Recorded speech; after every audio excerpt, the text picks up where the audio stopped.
संभाजीनगरमधील खवड्या डोंगरावर घडलेली घटना ही प्रचंड धक्कादायक होती। कारण एकाच कुटुंबातील तिघांचा या डोंगरावरून पडून मृत्यू झालेला। या संपूर्ण घटनेमधला महत्त्वाचा व्यक्ती होता तो कुणाल, ज्याचा एका निर्णयामुळे संपूर्ण कुटुंबाचा मृत्यू झाला। ज्यावेळी ही घटना घडली त्यावेळी कुणालने नेमकी आत्महत्या का केली या पाठीमागे अनेक तर्कवितर्क लावले गेले। सगळ्यात महत्त्वाचे कारण जे सोशल मीडियावर खूप जास्त व्हायरल झालं ते म्हणजे आयफोन। कुणालनं आयफोनसाठी आत्महत्या केली हेच अनेक न्यूज चॅनल्स आणि सगळ्या सोशल मीडियावर मोठ्या प्रमाणात दाखवलं गेलं।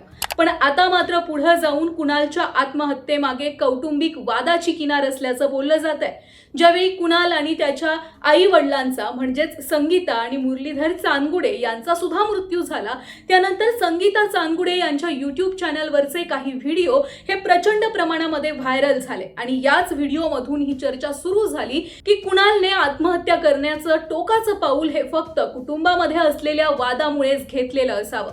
त्यामुळे संभाजीनगरमधल्या कुणाल चांदगुडे या तरुणाच्या आत्महत्येच्या प्रकरणामध्ये नेमका कोणता कौटुंबिक वाद होता, त्याची आई संगीता यांचे नेमके कोणते व्हिडिओ व्हायरल झालेले आहेत आणि या सगळ्यात कुणालची हत्या कशा प्रकारे विलन ठरतीये हेच या व्हिडिओमधून सविस्तर पाहायचंय। नमस्कार।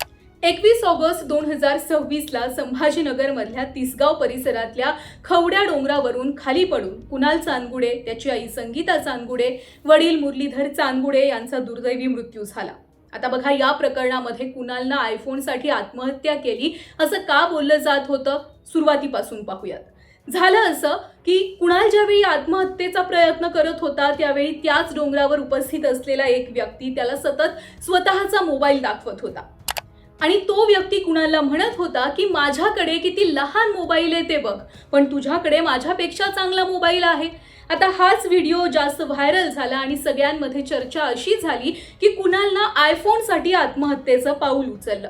बरं, यासोबतच तिथं उपस्थित असलेल्या नागरिकांमध्ये अशी चर्चा होत होती की कुणालकडे सध्या जो आयफोन आहे त्याचे हप्ते हे थकीत राहिलेले होते, ते हप्ते भरण्यासाठी कुणालकडे पैसे नव्हते आणि कुणालच्या वडिलांनी काही दिवसांपासूनच त्याला पैसे द्यायचं बंद केलेलं होतं आणि त्यामुळेच कुणालनं आत्महत्येचं पाऊल उचललं अशी सुद्धा चर्चा सुरू झालेली होती। आता बघा, याच सगळ्या चर्चेमुळे कुणालच्या आत्महत्येमागे आयफोनचं कारण सांगितलं गेलं। पण अगदी दुसऱ्याच दिवशी कुणालच्या काकांनी सोशल मीडियावर एक बाईट दिली आणि त्यामध्ये त्यांनी असं सांगितलं की कुणालकडे आधीपासूनच आयफोन 15 प्रो होता, त्यामुळे आयफोनसाठी त्यांनी आत्महत्या केलेली नाहीये। मग कुणालनं एवढं टोकाचं पाऊल नेमकं का उचललं हा सुद्धा प्रश्न सगळ्यांच्या मनात आहे। आत्महत्येनंतर दुसऱ्याच दिवशी त्याच डोंगरावरून आणखी एक व्हिडिओ समोर आला। या व्हिडिओमध्ये कुणालची आई स्वतःचं मंगळसूत्र काढून फेकतीये आणि ती असं म्हणतीये की मी तुझ्या वडिलांसोबत राहणार नाही, आपण दोघे वेगळे राहू। आणि याच व्हिडिओनंतर चर्चा सुरू झाली ती कौटुंबिक वादाची। आता कुणालनं कौटुंबिक वादामधूनच आत्महत्या केली असं ठोसपणे का बोललं जात आहे, तर त्याची सुद्धा अनेक कारण आहेत। कुणालनं कौटुंबिक वादातून आत्महत्या केली असं म्हणण्याचं पहिलं कारण म्हणजे कुणालच्या आईच्या माहेरच्यांनी सोशल मीडियावर पोस्ट केलेले काही व्हिडिओ।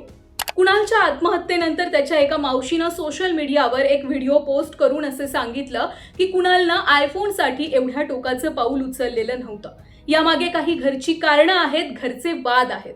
आता कुणालनं कौटुंबिक वादातून आत्महत्या केली असं म्हणण्यामागचं दुसरं कारण म्हणजे कुणालच्या आईनं YouTubeवर पोस्ट केलेले काही व्हिडिओ। कुणालच्या आत्महत्येनंतर कुणालच्या आईचे YouTubeवरचे जुने व्हिडिओ हे पुन्हा एकदा रिशेअर केले गेले, नव्याने ते लोकांपर्यंत पोहोचले आणि यातील अनेक व्हिडिओंमध्ये संगीता चांदगुडे म्हणजेच कुणालची आई फक्त त्यांच्या नंदेवर बोलतायत, त्यांच्यावर आरोप करतायत। एका व्हिडिओमध्ये संगीता चांदगुडे असं म्हणाल्यात की माझ्या नवऱ्याला माझ्यापासून, त्याच्या लेकापासून तोडून काय मिळालं, जे सगळं माझ्यासोबत केलं ते कर्मानं फिरून पुन्हा तुझ्यासोबत होईल। तू आधी माझ्या नवऱ्याच्या आई वडिलांना त्यांच्या म्हातारपणाचा सहारा हिरावून घेतला आणि आता माझ्या नवऱ्याचा म्हातारपणाचा सहारा तू हिरावत आहेस। तर व्हायरल झालेल्या दुसऱ्या व्हिडिओमध्ये संगीता त्यांच्या नवऱ्याला उद्देशून असं म्हणाल्यात की राग आला म्हणून तुम्ही तुमच्या आई बापाला का मारत नाही, राग आला म्हणून तुम्ही तुमच्या बहिणीवर का हात उचलत नाही, पण राग आला म्हणून तुम्ही कायम तुमच्या बायकोला आणि तुमच्या मुलालाच का मारता। संगीता यांच्या याच विधानामुळे असं सुद्धा तर्कवितर्क लावला जातोय की संगीता यांचा नवरा म्हणजेच कुणालचे वडील हे संगीता आणि कुणालला मारहाण करत होते, त्यामुळेच कुणाल आणि त्यांच्या वडिलांमध्ये त्यामुळेच कुणाल आणि त्याच्या वडिलांमध्ये वाद होत असावेत. आता बघा, कुणालच्या आईच्या याच सगळ्या युट्यूबवरच्या व्हिडिओमुळे मोठ्या प्रमाणात ही चर्चा आहे की कुणाल कदाचित कौटुंबिक वादामधून डिप्रेशनमध्ये गेलेला होता आणि त्यामुळेच प्रचंड तणावामध्ये येऊन त्यानं आत्महत्येचा निर्णय घेतला असावा.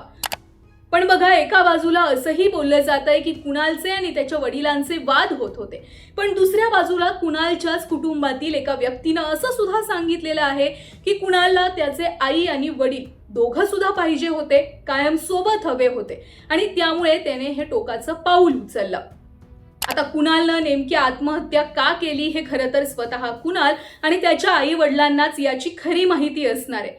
पण खरी माहिती सांगण्यासाठी सध्या हे तिघं सुद्धा दुर्दैवानं जिवंत नाहीयेत. आता बघा, या सगळ्यामध्ये जेव्हा कुणाल आणि त्याच्या आई वडिलांचा मृत्यू झाला त्यावेळी आणखी एका गोष्टीची चर्चा ही जास्त झाली.